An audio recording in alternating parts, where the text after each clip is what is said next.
Manchester United buvo mano mėgstamiausia komanda futbolo. O kokia yra dabar? Atsakymas slypi YouTube'ai. Taigi, atsakymas ir slypėjo iš tikrųjų YouTube'ai, o kaip ir rasti reikėjo tiesiog susirasti mano playlistą, kuriame yra FIFA 13 metų iPhone pavadinimu ir pasižiūrėti tiesiog video arba tiesiog pasižiūrėti pavadinimus, kur matosi Real Madridas. Visą laiką kartuojasi Real Madridas.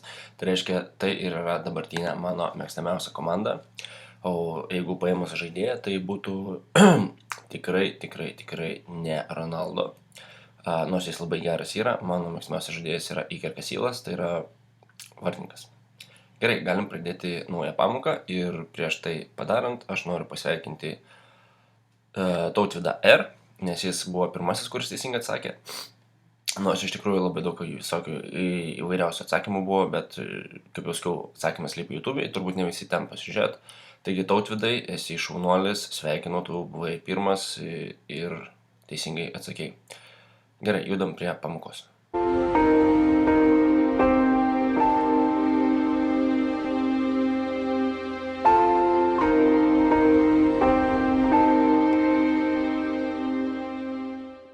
Labadiena, 36 pamoka, šiandieną mokinsimės, grįšim iš dalies prie objektų ir mokinsimės matematinius objektus, tiksliau sakant, objektą math, kuris jau yra JavaScript, aišku.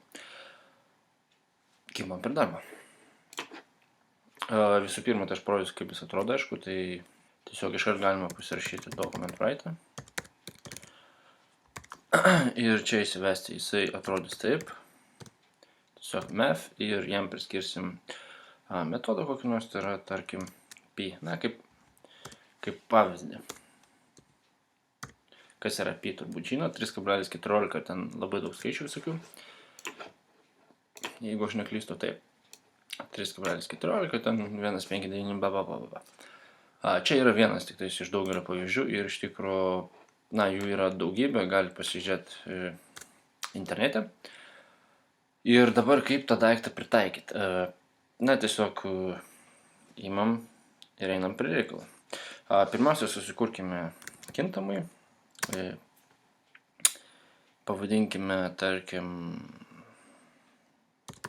įvestis, ar ne? Ką prompt reiškia, jau turbūt žinote, tai reiškia išmes lentelę, į kurią turėsim kažką įvesti.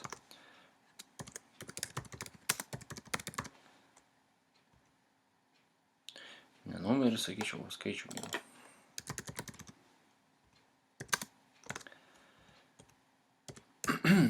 Tai reiškia, mes įvesim kažkokį skaičių, bet dabar ką mes darysim su to skaičiu? Ta prasme, pasitelkę mūsų math objektą, ką mes galim su juo daryti? Galim pakelti kvadratų, galim ištraukti šaknį, na, iš tikrųjų daug ką galim. Tai ką galim? Na, bandom tada gal ištraukti šaknį, ar ne? Taigi mums reikia dar vieno kintamojo, kuris mums išmes atsakymą, nes mes turim tik įvesti, o dabar mums reikia atsakymą.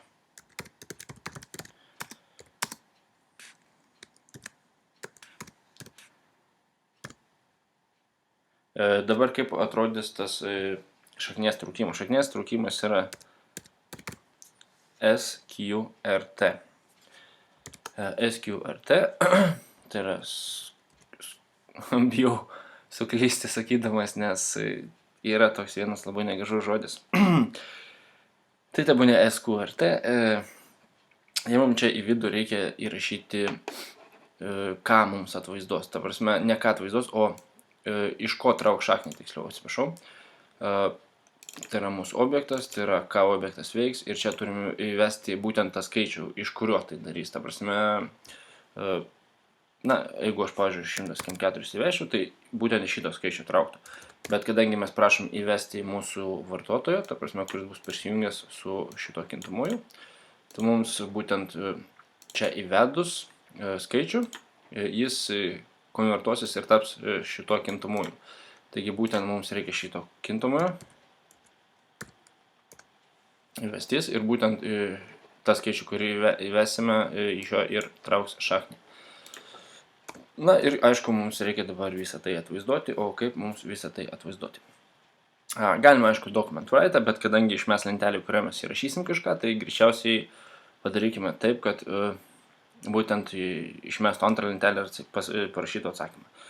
Tai yra alertas, šitą mes jau seniai mokame ir galima iš karto, tebūnė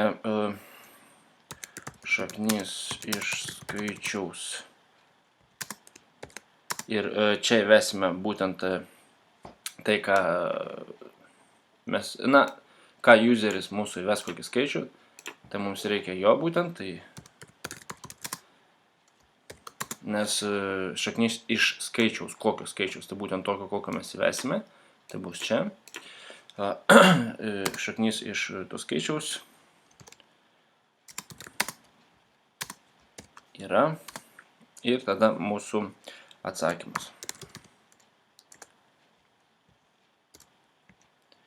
Štai taip. Dabar esmė kokia.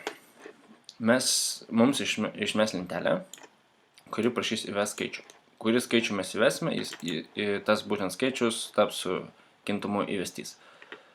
Tada mes turime kintamą atsakymas, kuris atliks būtent veiksmą. Tai yra matematinį veiksmą, trauks šaknį būtent iš to skaičiaus, kurį įvesime. Ir mes tą atsakymą panaudojame būtent alerte. Labai paprasta viskas, galima pabandyti. Įveskite skaičių, 144 tarkim.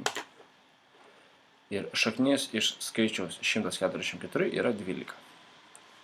Taigi, kaip matote, viskas kuo puikiausiai veikia, viską atvaizduoja, aišku, galima čia tarpelį padaryti, nes prilybęs tas 144, bet čia, aišku, jau patys suprantate, kur tai reikia padaryti, tai tiesiog čia mes.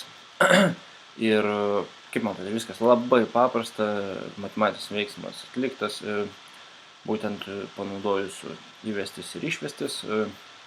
Aišku, tą atsakymą galima išvestis pavadinti, nesvarbu, bet esmė, jūs, manau, supratot viską, ką aš norėjau pasakyti, ir galim keliauti į 37 pamoką. Taip, aš apsikirpęs tiesiog, nes kaip ir vasarą atėjo.